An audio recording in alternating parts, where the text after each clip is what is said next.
Olá, sejam bem-vindos ao Desculpa Incomodar, o podcast que tem as perguntas mais desconfortáveis possíveis, mas não tão desconfortáveis assim, porque o meu cruzeiro para Miami ainda não está pronto. Siga-nos no Instagram, siga-nos no YouTube, siga-nos em todos os lugares. E eu sou o Sérgio Martins e estou acompanhado do meu doce de coco, a véia. Eu sou tão bonzinho, né? Isso é maravilhoso. Gente, é o seguinte, a gente é uma pequena empresa que quer dar certo. Você quer, por favor, se inscrever no canal? Você quer, por favor, curtir, dar like, comentar? Me xinga! Como dizia Me o- xinga que dá número, me xinga. Você lembra do Juca Chaves, velho? Fala assim, ajude o Juquinha Ajude a o comer Juquinha, caviar. ajude a veinha, entendeu? Ajude a veinha. Porque, aliás, eu sou uma veinha, porque eu vi essa artista que está aqui hoje nascer. Entendeu? E nós somos conterrâneas. A Vocês são veinha conterrâneas? É. Ela é de Lajeado, meu amor. E eu sou de Porto Alegre, nasci lá no gasômetro. Então, anuncia a convidada de hoje. Cato, eu te amo muito, Cato! É. Gente, Até tirei a mão do Sérgio, né? viu só o ciúme da véia, o ciúme doentio. E aí, gente? Que E delícia, aí? hein? Ô, Cato, como é que era? Só um minuto. Sabe? Ah, Eu tenho não, essa fica dúvida. tranquilo. Como é que era? Porque eu já tinha ido embora de lá, já era uma véia vencedora. Como é que era Lajeado, o sul do Brasil, no final dos anos 80 e nos anos 90? Ah, amor, era sei lá, um lugar muito... Um recorte muito conservador, assim, do meu ponto de vista, assim, claro. Eu fui parida em Lajeado, mas sempre morei em Porto Alegre, minha família é da Zona Norte, diferente do gasômetro, Zona Norte era ali quase outra cidade já. Então, as minhas idas para o centro eram, assim, missões, né? Eu tinha que pegar ônibus, fugir pela janela, enfim, aquelas coisas, demorava. Até então, assim, a minha Porto Alegre sempre foi, assim, um pouco mais, assim, sei lá, menos glamurosa, talvez, do que as pessoas imaginam. Tu Eu gostava saiu pra muito, vida já cedo? muito cedo, amor. Eu saí com 19 anos pra vida. Já foi- pra cantar. Você foi para Nova York, Anderson? Eu fui para Nova York estudar e me aventurar um pouquinho antes de... Falava inglês? Falava, amor. Opa, meu amor, teu colégio era bom. Não, eu fazia por fora, porque eu sou uma burguesinha. Eu nunca digo, eu sempre falei que eu sou uma patricinha fútil e vazia. Gente, Estudava é em escola de maravilhoso. língua. Né? Era uma princesa da Zona Norte. Agora, quando você começou lá, você fez show até pra 3 mil pessoas, é verdade? A Wikipedia me disse isso. Que Que no show foi início, esse? lá no Sul, você fazia pra 3 mil pessoas. Não. Isso aí é aí, meu amor. A Wikipedia, Não, ela amor, só me apronta. É uma loucura, não, entendeu? Não, eu era uma fudida mal paga, entendeu? Óbvio, porque eu fui embora de Porto Alegre antes que aquele lugar me devorasse, de certa forma. Porque tem uma coisa autofágica, assim, né? Da cultura gaúcha com seus artistas. Isso. E aí eu também percebi que eu tinha que... Já que eu era nova, esperta e doida, era melhor que eu desse fora o quanto antes. Mas acho que nem foi tanto por causa do trabalho. Também era coisa de sair de casa, poder viver minha vida. Era sobre isso, no final das contas, né? Ser um indivíduo. Você chegou a morar fora de casa no Sul? Não. Eu Não. saí de casa, fui para Nova York estudar, fiquei um ano, voltei. Gravei meu primeiro EP. E aí, botei na internet e vim para São Paulo, nunca mais voltei. Mas acho que São Paulo eu cheguei com 21 ou 22 anos, uma coisa E assim. lá no Sul você cantava às vezes, em bares? Como é que era isso? Na verdade, assim, o meu pai é músico, então cresci, tipo, nessa função toda de música desde muito pequena. E aí, depois, eu comecei a tocar tanto na noite, bar, comecei a me engajar com bandas, assim. Na minha época, Porto Alegre tinha muito essa cultura de ter O banda que de tu rock. cantava? No bar, eu cantava umas músicas que ninguém gostava e eu era demitida. É sério. As pessoas, sei lá, eu tinha um repertório que era assim, o repertório pop, que era Kid de Abelha, Rita Lee, Cássia Eller, todas, Ana Carolina, Marina. Tá, aí eu metia, sei lá, um Cardigans no meio, tocava, sei lá, PJ Harvey. Aí fazia um bloco, assim, que, sei lá, tocava Weezer, PJ Harvey, Fiona Apple, não sei o que, aí o povo já começava a me xoxar. Não era muito bom pra boteco, assim, esse repertório. Mas, enfim, formou meu caráter, né, de garota alternativa. E aí quem te acompanhava? Uma banda? Eu, meu amor, com meu violão. Já era isso, é. E depois eu ia com os meus amigos, assim, à medida que eu fui ficando mais velha, tipo, isso eu era com 14, 15 anos. Aí eu comecei a encontrar a minha turma, porque eu era muito sozinha, não tinha muito. Eu pegava o violão, pegava as revistinhas de violão e começava a aprender sozinha a tocar. Aí era tipo o melhor de Renato Russo, o melhor de Cazuza, eu sei tudo. E era isso, era a vida. Era o que a gente chamava de violão e guitarra, não é? Violão e guitarra. Agora, Cato, já era Cato interpreta Renato Russo, Cato interpreta Cazuza? Ou você tinha aquela coisa de fazer igualzinho, o mesmo tom de voz? Não. Eu sempre fiz tudo do meu jeito, assim. Gostava de adaptar, às vezes até acorde, fazia, sei lá, mudava os tons, deixava aquilo confortável para minha voz. Mas era repertório de bar mesmo, que eu acho que é ali mesmo que a gente mostra a nossa cara. E a tua entendeu? voz já era? Já tinha esse timbre? Já tinha? Já. Era super exótico. Mas eu tocava, sei lá, tocava no Venezianos, por exemplo, que é um bar LGBT, antiquíssimo, maravilhoso lá de Porto Alegre. Sempre também procurava tocar em lugares que eram mais friendly, assim, né? Porque o mundo... Esse mundo mais sei lá, mais cisgênero, assim, da vida, menos LGBT friendly, pra mim, naquele momento, era extremamente hostil. Então, eu procurava me envolver ali também dentro das malucas da minha pracinha, assim, né? E no colégio? Cara, eu era punkzinha no colégio, assim. Comecei a ficar adolescente e comecei a querer me proteger um pouco daquela violência, assim, né? Que era uma hostilidade, porque eu era uma bichinha gorda, né? Além de tudo. Então, eu sofria um bullying duplo, né? E também ficava muito na minha, assim, até que eu comecei a me expressar através das minhas roupas, assim, comecei a ouvir rock, comecei a, tipo, ser uma pessoa mais fora do padrão dentro da minha escola. E isso, de certa forma, me mantinha dentro de um nível, assim, um pouco me deixavam quieta, né? Porque, pelo menos, era uma coisa um pouco agressiva, talvez, ali pro lugar que eu habitava. Mas na escola eu simplesmente fazia o que era necessário para sair de lá o mais rápido possível. Então, assim, eu era uma aluna que eu medíocre, assim, no sentido, não fazia nada, eu passava, não estudava, não levava aquilo muito a sério, assim. Tinha as coisas que eu gostava, tinha as coisas que eu não gostava, mas eu não era muito... Não fazia um bom trabalho, naquilo não me servia muito de estímulo.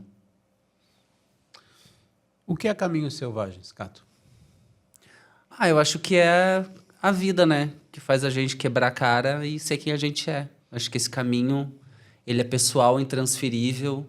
Não existe outra pessoa no mundo que possa trilhar os teus caminhos selvagens. Eu acho que é um caminho de amadurecimento de ser humano que cada um vai ter que passar pelo seu.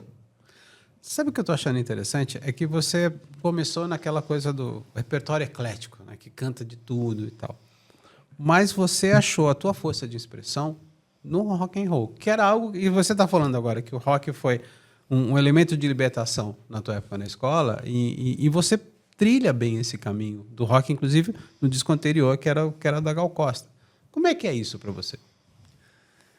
Eu acho que eu tinha uma coisa, quando eu era adolescente, quando eu estava de fato apaixonada pelas possibilidades que a música me trazia, quando eu era de fato virgem de todas as expectativas do mundo, eu acho que a música que eu queria fazer é justamente essa que eu estou fazendo agora.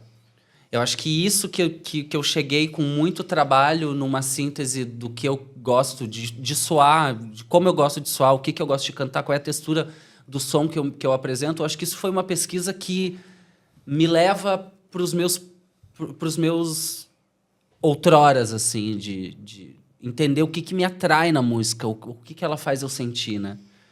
E eu...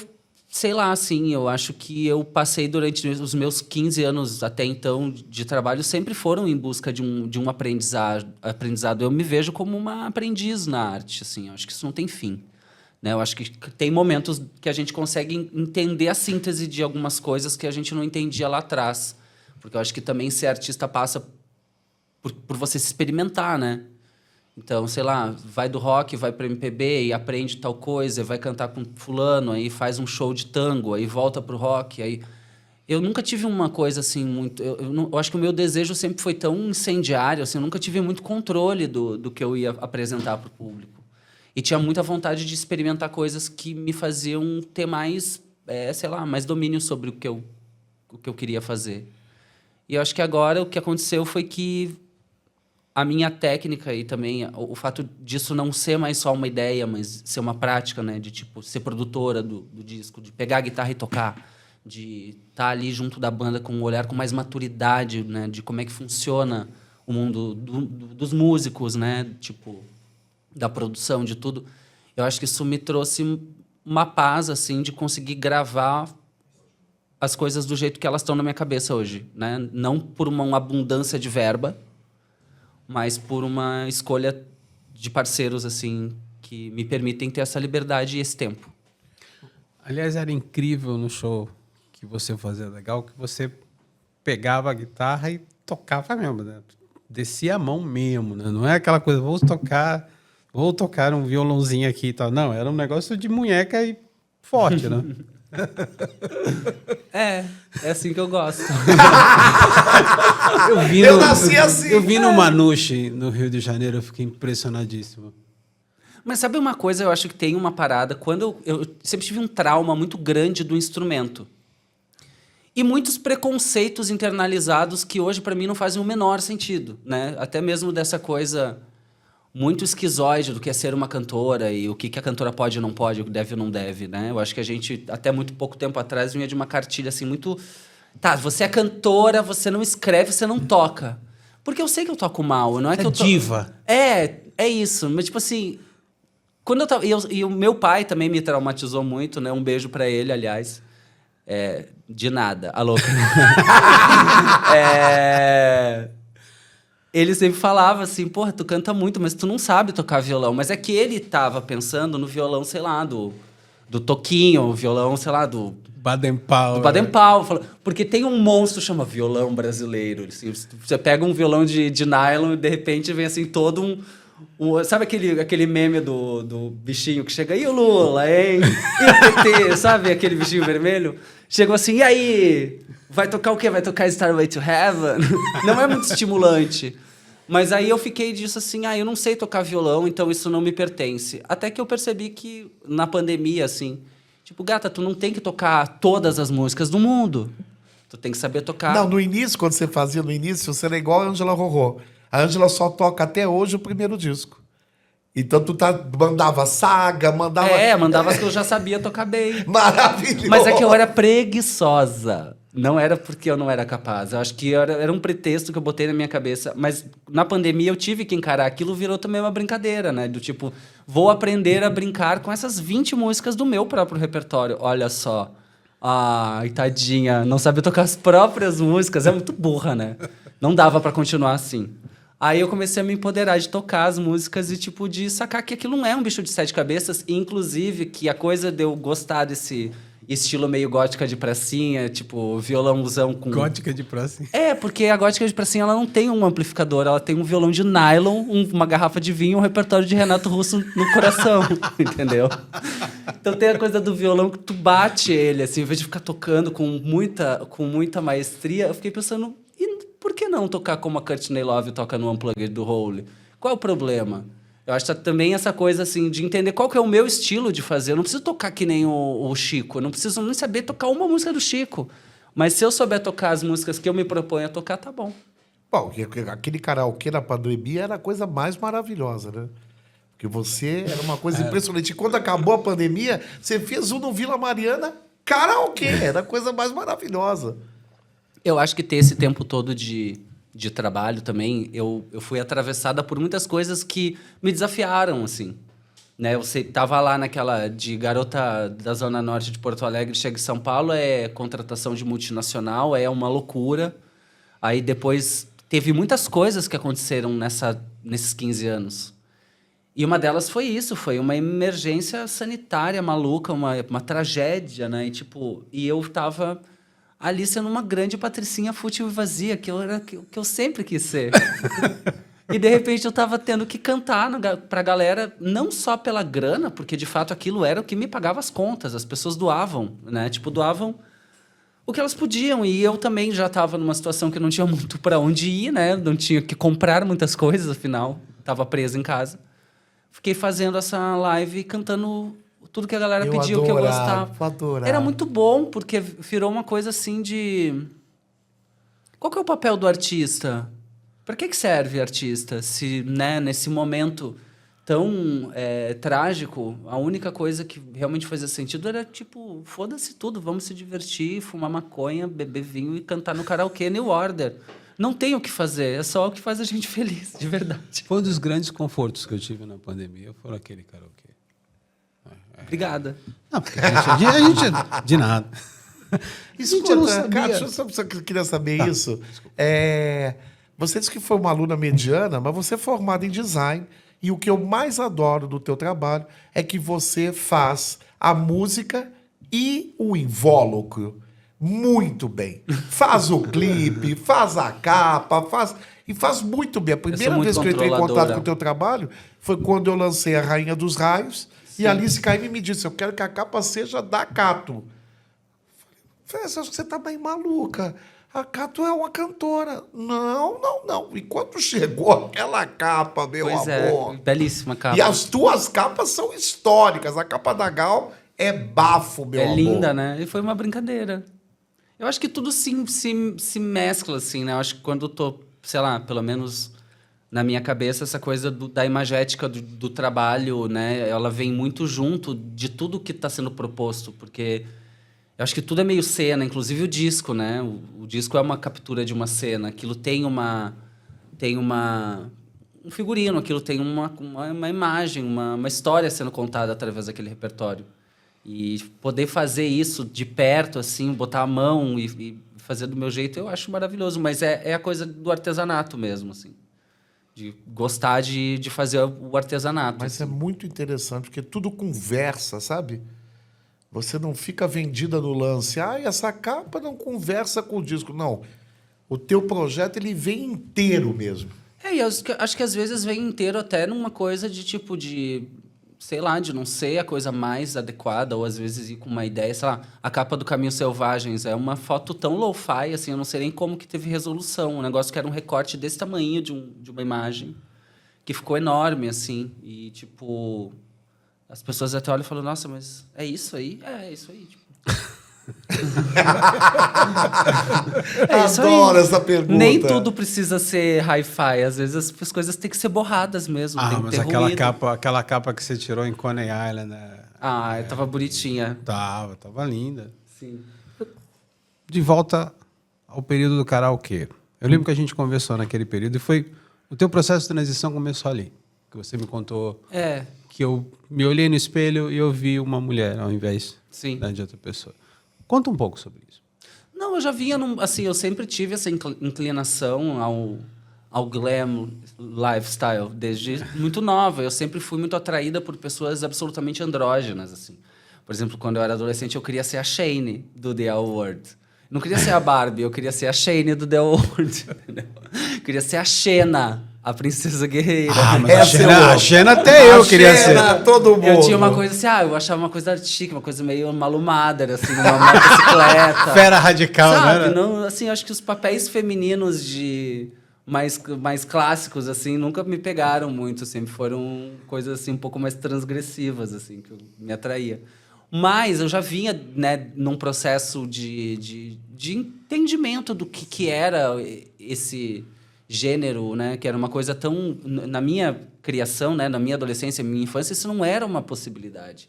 Então eu fui muito agraciada, assim, com a luta e por estar viva, né, num momento em que esse debate existe, a ponto de poder vivenciar isso depois dos 30, né? Que eu acho que é muito doido você...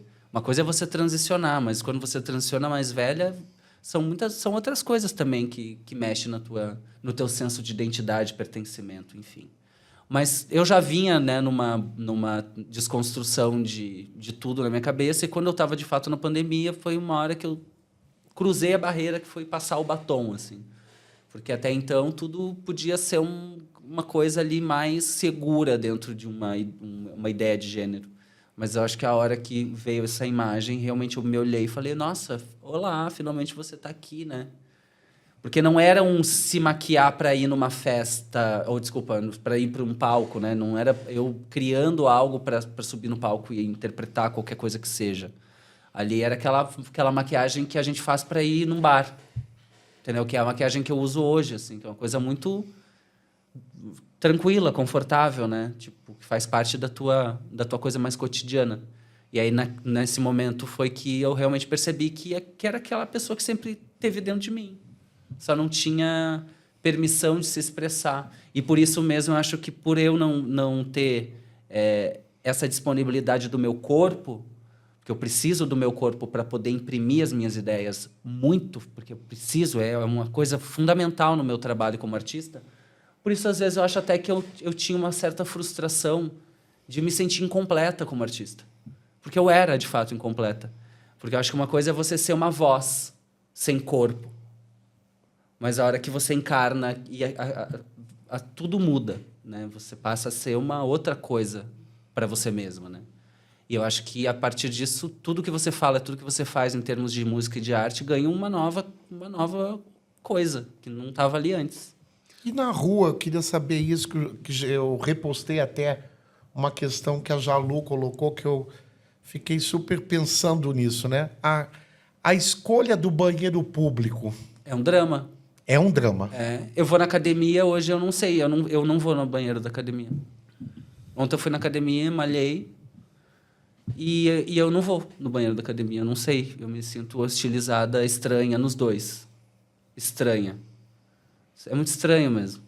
Então, eu prefiro não ir em alguns ambientes. Aeroporto, eu prefiro não ir. Prefiro ir para casa e ir no banheiro, porque às vezes é isso, né? Tu pode estar, por exemplo, se eu tô linda, mas se eu tô assim, maquiada de batom, ótimo, eu entro no banheiro feminino sem nenhum problema. Sem nenhum problema. Porque aí existem códigos que estão sendo comunicados. Mas se eu tô, por exemplo, no aeroporto, sem maquiagem, só com camisetão, que eu também sou assim, meio... Eu uso as roupas super largas, eu sou muito do conforto, assim. Existem ambientes em que talvez eu não seja lida como uma travesti, né? Talvez, sei lá, seja lida como a pessoa quer. Então, assim, eu tenho que refletir um pouco, assim, entender quais são os ambientes em que eu posso ou não fazer isso. É um drama, assim, na vida de todo mundo, acho. Tem casos de artistas que tentaram transicionar e desistiram no meio do caminho, por exemplo. Uma vez eu entrevistei a Pablo disse que não teve coragem de fazer. Qual é o principal desafio nesse caminho? Porque é um caminho longo, é um caminho, né, muitas vezes complicado. Qual é o principal desafio que você encontrou ali? Cara, eu acho que o principal desafio foi também a melhor libertação, porque eu entendi que é sobre a nossa cabeça e sobre a nossa identidade, né? Eu acho que essa ideia de transicionar de gênero é uma ideia cisgênera, não é uma ideia transgênera. A transgeneridade, ela é uma parada que é uma outra coisa. Dentro da sigla T, tu tem uma gama de 500 mil camadas do que pode ser uma pessoa trans. Né? Eu acho que a transgeneridade ela vai de encontro, para mim, a uma transgressão e não uma transição. Né? Porque eu tive um completo arco de transicionar em termos da minha identidade, minha compreensão de quem eu sou, qual é o poder do meu corpo, qual que é a imagem que o meu corpo expressa e o meu... Enfim, as minhas subjetividades em relação a isso... com mais ou menos procedimentos médicos e estéticos e de todos os tipos para que eu me sinta bem no meu corpo. Né? Tem gente que vai se sentir bem no seu corpo tomando hormônio tal e botando silicone, ou outras pessoas não precisam botar o silicone. Né? O que define qual que é a tua questão? Né? Eu acho que assim... A minha transgeneridade, ela tá dada, ela tá posta, ela tá aqui. É isso, sabe? Eu acho que a coisa de... Eu só também tento não cair nas armadilhas da cisgeneridade. De quando eu vejo, eu tô disfórica, quando eu vejo, eu tô me odiando, quando eu vejo, eu tô me achando feia, quando, na verdade, seja feia. Qual é o problema? Tem que se parecer a Bruna Marquezine? Adoraria. Mas talvez eu não tenha dinheiro para fazer isso, entendeu? Eu adoraria me enfiar, sei lá, em Capri. Eu fico 1 ano desaparecida. Quando eu volto, sei lá, eu tô assim, ó... Tá! Com o cabelo na bunda, tipo, maravilhosa. Eu não tenho dinheiro para fazer isso, entendeu? Queria. Ou não, sei lá. Não sei, mas é um dadaísmo. Eu queria voltar aqui na Wikipedia... 2008 você fez um show que eu queria entender. Ouro e Pétala, composto de voz, violão e palma. Eu não sei por que escreveram isso. Ouro Preto era um show de voz e violão que eu cantava samba. Voz, violão e palma. Eu não sei quem é que escreveu Palma. Olha, a Wikipedia é uma graça. Eu não sei por gente. que vocês acreditam na internet ainda, Olha. gente. Vão ler livros. E aqui, ó, você fez uma versão de Falta uma tua música... biografia. Uma versão de uma música do Alejandro Sanz, que a Ivete gravou, Fiz. chamada Não Me Compares. Sim, eu fiz. Ai, Wikipedia, pronto. Não, rolou. aí tá, aí sim. Isso eu fiz mesmo. Fez mesmo? Fui, Como foi. é que pintou isso? Ah, é Universal Music. Tu fala, a gente tem uma música aí que a Ivete vai gravar com o Alejandro Sanz, a gente queria fazer uma versão em português. Tu quer fazer? Eu falo, me manda aí. Aí eu vi a letra, vi a melodia, eu falei, eu faço. Aí eu fiz. E aí virou Não Me Compares. E foi legal, porque teve várias pessoas que escreveram, a minha foi eleita. Passei no Masterchef das Eu coisas. amo! Não, eu amo, porque eu fui gravada por Ivete Sangalo, né, amor? Opa, meu amor, e da Apenas. novela Salve Jorge. Que eu amo, né? Morena está viva. Isso! Morena! Ô, véia, deixa eu te fazer uma pergunta. Você começou no as próprias custas com o EP do Saga. Eu continuo que foi assim. muito bem essa chegada. Pois Depois tu passou pela gravadora. E depois tu voltou pro independente. Quer um pouco explicar o que você gostou, não gostou, de ser paparicada pelo grande esquema? Mas eu não fui paparicada Não por foi. ninguém, amor. Eu sempre- te vi paparicada. Não, que eu isso? nunca fui papariquenta, assim. Eu sempre tive uma relação com as pessoas com quem eu trabalho. Eu chegava, o que você quer e o que eu posso te dar? Né, eles tinham uma ideia do que eles queriam, eu tinha uma ideia do que eu poderia oferecer e até onde eu poderia me adaptar para entender o que era o projeto. Eu tinha 21 ou 22 anos de idade, uma multinacional me oferecendo um contrato irrecusável, e eu fui ver qual era. Você Porra. já tinha uma multidão que te Não seguia? tinha multidão, Tinha véia, sim. Eu fui no não auditório tinha. Ibirapuera. Mas fui no pisoteado, Eu tá? sei, mas o Ibirapuera foi depois de Saga entrar na novela. Saga entrou na novela, depois teve gravadora, depois teve Fôlego. Eu fiquei um tempão, eu cheguei em São Paulo em 2020, no começo do ano. Eu fiquei até o final de 2021. Não, 2020 não, 2010. 2010. Até o final do ano de 2011, que foi quando eu lancei o Fôlego. Aquilo ali eu tava só fazendo a louca, tipo, eu precisava sentir um pouco o que eu queria fazer. Eles foram super legais, na verdade, tipo, eu acho que dentro do modus operandi de uma gravadora, eles ficaram loucos comigo, porque eu inverti toda a ordem do sistema ali. Tipo, gravei do jeito que eu queria, fiz tudo do jeito que eu tinha proposto, eles foram super legais, respeitosos. Mas tinha umas espetadas, né? Mas sempre Uns tem, pedidos, umas encomendinhas, Não, mas sempre né? tem, porque também tem coisas que são várias coisas. Tinha o disco, tinha a demanda, sei lá, de novela. Ah, fulana vai gravar uma música X para uma trilha tal. Isso era uma coisa que naquela época se fazia. E tu botava no CD na época que não tinha o single. Não tinha como tu lançar. Ah, hoje eu lancei uma música... E aí lança no streaming. Isso não tem nada a ver com a tua obra. Então, acho que assim, a obra antes ficava mais contaminada com a questão das demandas do produto físico também. Né? Então, hoje eu posso, sei lá, fazer um feat com uma fulana, pá, lancei uma ideia. Aí fiz um acústico de outra música, pá, outra ideia. Aí eu lanço um disco super conceitual, de 8 músicas, beleza. Aí depois eu lanço um outro disco de remixes. Isso é uma coisa que antes não era tudo muito mais complicado. Tu não tinha essa mobilidade, né? Então, sei lá, eu acho que eu aprendi muito nessa função. Ali na minha cabeça tinham dois pedidos, duas encomendas um pouco desconcertantes. Tipo, 20 e poucos anos do Fábio Júnior. Mas fui eu que quis gravar. E a flor da idade do Chico. Que foi da novela. Era A novela me pediu, tem essa música do Chico Buarque de Holanda, numa novela linda, chama Joia Rara. Belíssimo projeto com a Thelma Guedes e a Duca Rachid. A música é linda, você pode gravar do jeito que você quiser, tem mais ou menos um briefing, faz aí, pronto. É isso aí. E ficou linda. Só que, claro, é isso. Antes, não sei se eu lancei, acho que eu lancei ela até na internet na época. Já tinha Spotify, eu acho. Mas são essas coisas do trabalho, que nem hoje, tu tá aqui, de repente te convido a fazer um show quando quer essa homenagem a Chico Buarque. Tu vai dizer, não vou. Eu sou brasileira, amor, eu trabalho. Tenho CNPJ para trabalhar, eu sou uma artista, eu sou uma artesã, eu sou uma profissional. A profissional encara, bate a bola no peito e marca gol, amor. Profissional também é isso. A pessoa te chama para fazer uma coisa que talvez tu não faria pelas tuas próprias ideias artísticas, mas que tu manda bem e faz. O projeto Belezas nasceu assim. E a Cássia Eller, que vem antes, né? Que era um projeto que também deu muito certo. Deu, mas a questão é essa, tipo, a gente é de um nicho de trabalho que, sei lá, a gente faz tributo pra caramba, tipo assim, tá sempre fazendo projeto.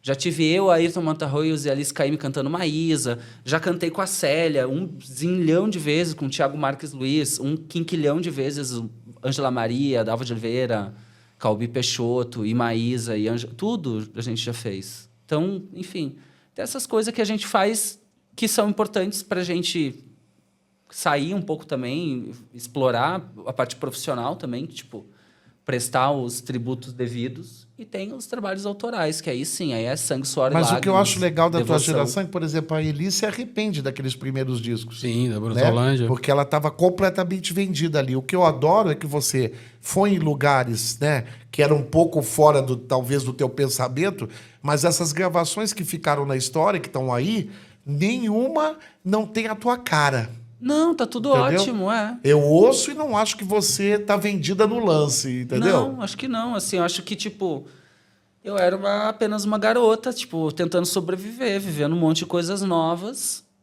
E é isso aí. Eu não tenho vergonha de nada do que eu fiz. Eu acho que eu tenho muita gratidão pela pessoa que eu sempre fui. Né? Eu acho que assim, eu tô longe de estar em qualquer lugar de satisfação própria a ponto de poder cuspir na cara de quem eu fui. Entende? Eu acho que isso é muito infantil. Você chegou a ser produzida pelo Cassim, por exemplo, que é um grande produtor. E no Caminhos Selvagens você se autoproduz. Qual é a diferença de você assumir essa responsabilidade? Cara, é que eu acho que foi um caminho natural também, assim, né? O Zé sabe, né, que a gente se conheceu faz em todo esse tempo. Eu acho que o meu trabalho sempre foi de, aos poucos, a cada trabalho eu ia absorvendo conhecimento para poder botar a mão na massa, né? Então, tipo, de uma realidade em que eu tava lá, cercada de... Cheguei em Porto Alegre, caí num estúdio. O que é um produtor? O que faz um técnico? Como é que é isso? Músicos contratados. Eu não tinha músicos contratados. Eu tocava com os meus amigos, não tinha isso de músicos contratados. Entendeu? Não tinha isso. Aí, de repente, tu tá lá, o que é o melhor? Ah, não, fulano acha que esse é o melhor, mas eu não conheço ninguém, nunca toquei com ninguém, como é que eu vou saber? Sabe umas coisas desesperadoras? Tipo, é isso. Eu, graças a Deus, tive muito amparo e o auxílio de pessoas maravilhosas no meu primeiro disco, mas, de fato, eu não conhecia o trabalho direito dos meninos quando eles tocaram. Depois, com a turnê, a gente foi se envolvendo, aí a gente foi tocando com fulano, aí conheci Michelle Abu entrou na minha banda, não sei o que. Trabalhei com o Cassim, que foi uma pessoa que me ensinou muito sobre o que é um estúdio, o que você pode fazer, como é que funciona de verdade a parada. Porque ali também, antes, tinha uma coisa muito do tipo... Era uma outra praxis, assim, uma coisa muito... faz aqui o arranjo, aí a cantora chega e canta, aí eu chegava e falava, que arranjo é esse, amor? Que é isso? E causava. Mas, assim... Parecia uma coisa de, tipo, parecia que eu tava causando. Mas imagina tu chegar hoje em dia, tu chega assim, tá, compôs a música, tu chega num estúdio, e aí, de repente, as pessoas fizeram um arranjo para aquela música. Tu não participou daquilo. Tu não acha estranho isso? Muito. Tipo assim, a compositora não tava ali junto de uma pessoa, dos músicos que estavam compondo o arranjo que ia estar no disco dela. Sem a criatura poder opinar se eu... Sabe umas coisas assim? Aí chegava lá e falava, não é nada disso, vamos fazer de novo. Aí quem era a bruxa da história... Isso era muito comum, Com né, certeza. nos anos 70. Se posso, o primeiro disco, ela não botou a mão, só a voz. Então, mas aí esse o é segundo problema. chamava Pedaço de Mim. Aí ela disse que tinha posto metade. E aí o terceiro foi Zizi Posse. Ela disse, agora finalmente eu botei a mão. Pois é. Mas só do terceiro, entendeu? Eu acho que foi isso. Aí também depois, com a tecnologia aumentando, assim, tipo, a gente começou a descomplicar o processo de gravação. Conheci o Felipe Puperi, que me ensinou muito no Cato de 2017, porque tudo que eu conhecia do não pode, com ele era pode, né? Tudo podia ter quilos de guitarra, quilos de reverb, que já era o som que eu gostava de ouvir. Eu falei, cara, agora eu vou fazer o som que eu quero ouvir. E pronto, e foi isso. Mas foi uma parada de conquistar o fazer, assim, né? Aprender como se faz um disco. Aí eu acho que agora, para mim, ficou mais fácil poder colocar minhas ideias para fora, porque não são só ideias, são instrumentos, são coisas concretas, né? A gente tem uma paixão em comum. Eu queria que você falasse um pouco como foi a tua vida em Nova York? Ai, foi uma vida muito divertida, muito inconsequente, muito bonita.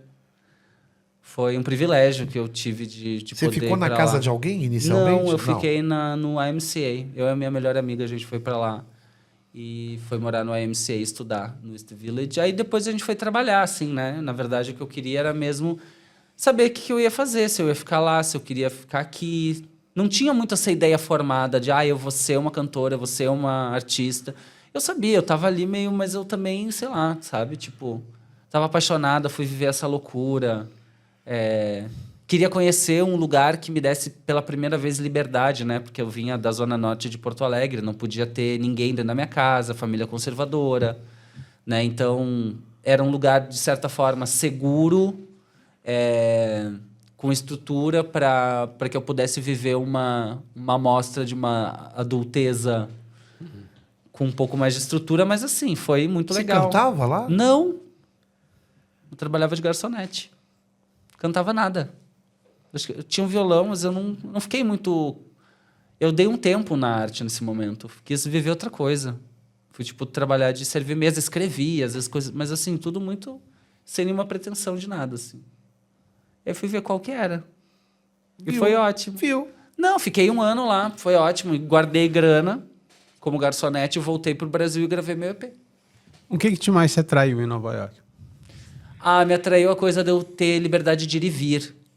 A liberdade de eu estar assim, de eu poder subir, andar as coisas a pé, de eu poder ir pro bar, entendeu? Ir trabalhar e sair de lá, tomar um drink com meus... Eu viver uma vida com liberdade também, com esse primeiro contato com o mundo adulto, né? Tipo assim, usar droga e trabalhar no outro dia, né? Poder transar com quem eu quisesse, poder... sei lá, ir num show, sei lá, que tinha um monte de show o tempo todo. Eu tinha como pagar, porque naquele momento não tinha essa crise absurda ainda. O mundo tinha um pouco mais de estabilidade ali. Então, eu ganhava um dinheiro sendo garçonete em Nova York que eu podia viver uma vidinha de adolescente, assim, boa. E vivi. Girls just wanna have fun. Foi um momento assim, tipo... O melhor is fun to stay at the YMCA, né? Como Não, eu vejo- vivi lá. Então... É sério, gente. Eles tinham uns quartos para estudantes. Se tu tivesse visto de estudante que a gente tinha, tu podia alugar um quarto mensal. E eu dividia com a minha amiga. Então, a gente tinha um quarto que tinha banheiro coletivo, não tinha cozinha, não tinha nada, mas a gente ganhava um ticket de café da manhã que a gente comia. Numa dessas delis, assim, da vida. Não deli, como é que é? Diner. Diner. Mas, assim, tudo aquela coisa clássica, assim, bacon com batata, com ovo. Levinho, né? As Sempre minas com levinho. café, assim, É. era muito legal. E a tua primeira tatuagem foi lá? Eu não lembro qual foi a minha primeira tatuagem. Não. Foi em São Nem Paulo. qual foi a tua primeira tatuagem? Não lembro. Poxa vida, eu acho que eu não lembro qual foi a minha primeira tatu. Juro. E o dente? Eu quebrei. E na dúvida colocou um ouro, né? Não, eu quebrei, na verdade, o meu cachorro. Quando era muito pequenininho, ele me deu uma cabeçada na boca e quebrou meu dente. Só que ele quebrou direitinho, assim, então eu deixava ele colado com uma massinha. E ficou anos, assim. Aí teve um momento que ele caiu e eu me olhei no espelho e falei, gente, eu não tenho mais idade para ter um dente quebrado aqui, né? Vamos arrumar isso. Acho que era pandemia ainda. Aí eu fui na minha dentista, ela falou, vamos fazer um novo, né? Eu falei, já quer fazer um novo, eu lembrei daquela parada japonesa lá de botar o dourado nos cacos quebrados. Eu falei, vamos botar um dente dourado, então, para mostrar que quebrou mesmo, que tô viva.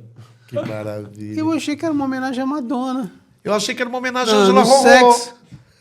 A Angela Rô tem dente de Tem o ouro? dente quebrado. Não, quebrado. Não, dente... Não, tem também a Sporty Spice que usava o dente de ouro. Ah, Mel C. Mel C, total. Você não pegou a fase Little Monster, mas você foi uma Spicezette. Então. Spicérrima, eu sou muito... Eu sou uma Spice Ray of Light. Eu sou dessas...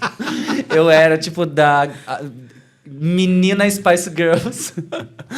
Uma pré-adolescente Spice Girls que foi adolescer ali com a fase Da Frozen, Ray of Light da Madonna. Peguei o Music, entendeu? Eu lembro, tinha uma versão sua cantando a capela numa festa. Todo mundo pra lá de Bagdá e você cantando Music ali A gente... eu Era lembro lindo disso. aquilo. Gente, cada coisa maluca. Esses dias eu tava pensando nisso, né? Que eu, tipo, cara, eu realmente tô tendo uma crise agora, que eu tô com 37 anos. Eu me considero uma pessoa jovem. Mas eu percebi que tudo que eu fiz dos meus 13 anos até agora, eu estava completamente maluca. Eu comecei a tentar lembrar de uma parte da minha vida que eu não tava, ou bêbada, ou drogada, ou Ambos. ou ambos. E tipo, e completamente maluca, assim. Eu fiquei pensando, o que tá acontecendo? Será que isso chega uma hora que bate a ficha, assim, e fala, cara, tem que começar a correr atrás do prejuízo já. Porque senão não vai dar. Já uma jovem senhora que canta, né? Adoro. Eu queria saber o seguinte. Eu, né, por estar dentro dessa revolução, eu adoro essa revolução. Então, eu queria saber, né, agora que você já está na nova fase, já com o teu trabalho autoral retomado, eu queria saber o que foi essa tua história com a Gal Costa. O que significou, o que foi, o que você quer falar sobre isso? Ai, véia, você sabe que foi uma coisa assim. Eu acho que foi um chamado mesmo, assim, né? Eu tava já fazendo o Caminho Selvagem, já estava trabalhando nele nessa época, em 2023. E veio esse convite do Sesc para a gente fazer um show em homenagem a Gal. Como inúmeros, né, shows de homenagem que o Sesc propõe, todos muito legais. E, enfim, né, fiquei naquela coisa, pô, mas a Gal acabou de morrer, né? Eu achei uma coisa tão precipitada, de certa forma, mas, enfim, fiquei na minha... Até numa certa, sei lá, uma coisa meio... Pra quê, sabe? Tipo, pra que eu tenho a oferecer esse repertório que, né? Tava em outra vibe, querendo pesquisar outras coisas. Mas aí eu pensei, cara, vamos lá, vai ser uma forma também de colocar a banda no palco de novo, poder voltar a fazer um show, me divertir um pouco, tirar um pouco desse peso daquele tempo, né? A gente estava recém saído da pandemia, ainda tudo muito instável, tudo muito difícil, tudo muito denso, né? E esse trabalho, eu acho que ele meio que foi que nem aquela máquina de bichinho, sabe? Ele tirou do fundo do poço, assim, falou, volta para a luz, Caroline. Porque eu estava num momento de vida em que eu tinha, depois de tudo que eu vi, experimentei e presenciei nesse país, eu realmente, tipo, não tinha mais nenhum tipo de... nem medo, nem esperança, de verdade, assim. Eu realmente, tipo, não tinha nada a perder mais. Eu não tinha nem nada a ambicionar. Porque eu realmente não tinha nenhum sei lá, eu estava vazia de expectativas sobre o que era ser artista também nesse lugar. Tipo, para quê? Se a gente acabou de ver tudo isso que a gente acabou de ver, né? Virou um niilismo. E apareceu esse projeto que foi um raio de sol mesmo, assim. E que acabou, de fato, se integrando esse repertório da Gal com a minha experiência de vida naquele momento. Porque aquelas letras todas estavam me traduzindo mais do que se eu tivesse escrito aquilo ali. Então, acho que foi um encontro assim muito maluco, da hora certa, no lugar certo. Como é que você montou esse quebra-cabeça do roteiro? Aquelas canções vieram na tua cabeça de impulso? Foi de impulso, não. Era uma coisa muito sem pretensões, assim. Eu tinha o Ismael Canepelli e a Cristiane Lisboa, meus amigos. A gente estava no casamento de uma amiga no Sul. E aí eu comentei, eu vou fazer um show em homenagem a Gal. E eles, uau, nossa. Eu falei, gente, é só eu vou cantar Gal, qual é o problema? Tranquilo, não tem nada demais. E eles começaram a pirar, daí eles começaram a me sugerir um monte de coisa. Eu falei, tá, vamos nessa. Daí a gente fez meio que um pré-roteiro juntos. Aí a gente foi arrumando as ideias, né? Teve algumas ideias do Ismael, outras da Cris, a gente foi colocando tudo junto, levei para os ensaios, nos ensaios a gente viu o que funcionava e o que não funcionava. Aí vi um monte de coisa caiu, que eu não fiz. Tinha um monte de coisa que eu queria cantar e não cantei, que não precisava. Então ficava assim meio, o que precisa estar aqui de Gal Costa que me diga respeito, né? Então ficou muito claro, músicas que tinha que estar, Vaca Profana, sei lá, Divino Maravilhoso, precisa estar, mas eu acho que teve uma escolha muito íntima, assim, de músicas que estavam ressoando comigo muito pessoalmente. Aí você foi no show, botou a pulga na minha orelha e a gente fez o disco. Foi tudo. O que mudou no teu canto de fazer Tudo. uma grande turnê de Gal Costa? Eu vinha estudando voz já fazia uns 6 anos. que eu me taquei. Teve um dia que eu fui fazer um show na Espanha e eu tava já fazendo aula de voz com o Wagner Barbosa. E eu simplesmente fiquei muda. Eu tive um choque que me deixou... Fiz um show em Madrid que eu não sei como eu cantei. Eu tirei força realmente de um lugar completamente transcendental para poder fazer aquele show. E cantei. Mas cantei, assim, com muita dificuldade e fiquei fazendo muita técnica. Quando eu comecei a escrever as músicas do Caminhos Selvagens, em 2018, eu entrei numa crise absurda porque eu pensei, eu não sei cantar isso. Eu não consigo cantar essas músicas, elas são muito difíceis, e são mesmo. Aí eu comecei a estudar com isso e também, por causa da história de ter perdido a voz, me criou um trauma. Eu não posso nunca mais passar por uma coisa dessas em vida, pelo amor de Deus. E aí fiquei estudando. Quando fui fazer o Belezas, eu achei que foi oportunidade de pegar tudo que eu aprendi e alargar. Acho que no Love Cat Live também teve isso, porque como eu estava cantando no karaokê, eu não podia escolher tom. Então eu tinha que cantar qualquer música em qualquer tom. E meio que foda-se tudo, entendeu? Não tinha muito para onde correr. E acabei, criando uma elasticidade na minha voz que hoje realmente acho que eu tô cantando com muito mais prazer. Eu acho que essa é a coisa... Eu acho que cantar Gal Costa esse tempo todo me levou a um espaço de ter uma técnica vocal que me dá tesão de cantar. Não me dá mais dor. Eu gosto muito da escolha de Tigresa. O que essa música significa para você? Porque eu tava numa fase que eu só ficava indo em todas as festas, ficava de calcinha, dançando em cima do queijo, subia em bar. Subia em bar. Tanto. E aquilo era uma coisa deliciosa. Hoje, talvez eu não sei se eu faria isso de novo, porque foi um momento de uma adolescência pós-transição, uma coisa que foi muito maluca. Foi a primeira vez que eu tava encarnada no meu corpo. Então, assim... Eu tava um animal sexual, assim, em 2022, 23 e 24. Foram uns 3 anos disso. Você gostava de ter sido atriz e trabalhar no Ré? Não, era com alguns homens foi feliz e outros foi mulher. Eu tava recém-separada, toda descornada, morrendo de ódio e ao mesmo tempo, me sentindo... Eu tava tão desgraçada que eu tava me sentindo assim... como é que é? A cachorra mais burra desse calçadão. Você gosta mais de estar apaixonada, desgraçada ou sozinha? Eu preciso estar sozinha. Prefere? Prefiro. Alone again, naturally. Eu prefiro. Eu juro, eu não sei. Eu gosto de estar apaixonada, mas eu gosto de estar em paz. E o problema é que eu sei muito bem ficar em paz sozinha. E eu acho que isso é uma coisa que acaba fazendo com que eu fique ultra exigente com quem entra na minha vida. Assim. Hoje em dia eu não tenho vontade. Eu já fui fazendo tudo cedo, que é para saber o que eu não gosto. Eu fui casada cedo, descobri que nunca mais. Aí depois namorei também, falei, não quero mais namorar ninguém. Aí foi indo agora, até eu chegar no celibato. Você casou com quantos anos? Com 22, acho. Nossa. Você sai da cama apaixonada ou é realista? Se eu saio da cama apaixonada... Não, sai Não, quando está com alguém. Sai da cama apaixonada ou realista? Foi só... Entendeu? Depende da pessoa. Só uma noite, nada mais. Mas tem casos que são uma noite nada mais, que são tão românticas que não precisam nem ter repeteco. Eu acho que essa é a parada do sentir. Eu acho que a gente pode sentir as coisas e não querer o ônus da coisa, né? Bem libriana. Eu gosto de estar apaixonada, mas para isso eu preciso sustentar um homem? Não, né? Gosto de estar apaixonada. Para isso eu preciso ir nos eventos da sua família? Também não. Peraí. Você tá celibatária? Não, claro que não. Você falou celibatária. Não. Falei que eu tô tão exigente que vai chegar um ponto que eu vou ficar tão chata que eu vou acabar na ilha de Creta com o meu castelo e meus gatos, que nem a Enya. Ai, meu Deus. Pra compor, você precisa estar apaixonada?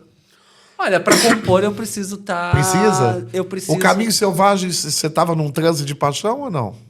Não, o Caminho Selvagens eu tava num transe de fazer análise. Eu tava tentando me olhar. Eu tava vivendo uma relação maravilhosa na época de escrever as músicas. Tinha muita coisa ali também. Eu acho que tinha meus desconfortos na relação também iam para uma coisa de despertar uns gatilhos violentos de insubmissão feminina dentro de mim que acabaram virando alguns versos desse disco. Mas eu tava bem, assim, eu acho que eu tava mais querendo, de certa forma, ressignificar tudo que eu tinha vivido ali, né? Sei lá, entender o que era o amor também, tipo, por que o amor é tudo isso, por que eu me destruo tanto em nome do amor, por que eu acho que eu não... o que significa, de fato, esse romantismo que eu venho cantando durante tanto tempo, esse romantismo em tudo? O que é isso? Da onde vem? Eu estava tentando entender, assim. E entendi que é sobre amadurecimento também. Acho que quando a gente cresce, a gente vai amar de formas mais livres. Você estreia Caminhos Selvagens na Casa Natura Musical, dia 29 de agosto. E depois? Depois a gente tem 29 de agosto, Casa Natura. Deixa eu falar aqui com a Marla. Vamos para a Europa depois? Já? Me leva. Ah, e a gente vai fazer o quê? Paris, dia 27. Me leva. Calma aí que eu vou falar certinho. Dia 27 de setembro, Paris. 27 de setembro, Paris.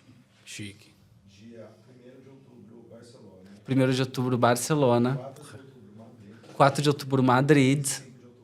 5 de outubro, Lisboa. E 8 de outubro, meu aniversário. Então, Tu vai estar na Europa. juntas, Tu vai estar na Europa. juntas. Essa aqui tá Vencer na sempre em Europa. algum lugar da Europa ou dos Estados Unidos. Ela não para quieta. Não, eu amo. É isso, Olha, gente. eu queria fazer aqui, se o Sérgio me permite, um minuto Sempre. de reflexão. Ai, gente, meu Tá? Deus. Que são algumas perguntas que você tem que responder bem rapidinho. Tá bom, tá? rápido. Então eu vou soltar o reloginho, tá? Tá bom, tá bom. Como você define a tua saga até aqui? Doida. Diga o nome de uma diva que já partiu e uma diva que ainda tá por aqui. Uma diva que já partiu, Maísa. E uma que tá por aqui, Marina Lima. Pra quem você manda todos os seus beijos? Pra meu cachorro Tupã e minhas gatinhas Michele, Cher e Suzana. Beijo, a mamãe ama vocês. Qual leite derramado que você se arrepende profundamente? O meu casamento. O que você não quer mais? O que eu não quero mais é dívida. O que você pretende fazer depois de amanhã? Depois de amanhã, eu pretendo arrasar e ser feliz. O que o Felipe não tinha que a Cato ganhou? Eu acho que Felipe tinha tudo o que eu sou. Eu acho que tava tudo ali. Eu acho que é tudo uma questão de tempo. Eu acho que a gente precisa de tempo confiar na vida. Tava tudo ali, sempre teve ali. Estou satisfeito. Eu também. Obrigada. Que saudade de conversar com você. Obrigada, gente. Desculpa que eu tô assim, ó, medicada. Então, qualquer coisa... O Manouche, você falou assim... Ai, ai. Você falou alguma coisa do tipo assim, o ácido bateu agora. Pois é. Tem um momento que dá uma derretida, assim, você tá cantando. Sabe aquele momento, aquele meme da Maiara e Maraísa? Que tem uma hora que elas estão assim... Eu me identifico com aquele meme, porque às vezes eu me vejo... Sabe quando o pica-pau se metamorfoseia, assim? E você derrete. Acontece muito. Gente, esse é o podcast Desculpa Incomodar. Se inscreve, gente. A gente quer subir na vida. Curte. A gente dá quer ir like, pra Europa com a comentário, Cato. Ponto. Diz que ama a gente, pra Cato poder me levar pra Europa, entendeu? Por favor. Bom, infelizmente, chegamos ao fim do Desculpa Incomodar. Queria muito agradecer Ai, a amor, Cato. obrigado. Alguém Obrigado. que eu amo incondicionalmente. Força, ativar. Power Rangers. Obrigado, velho, por ser esse companheiro maravilhoso. E ainda trazer essa pessoa maravilhosa para nossas vidas. E fique ligado. Assine a gente. Comente os nossos podcasts. Que a gente logo, logo volta para falar mais de música.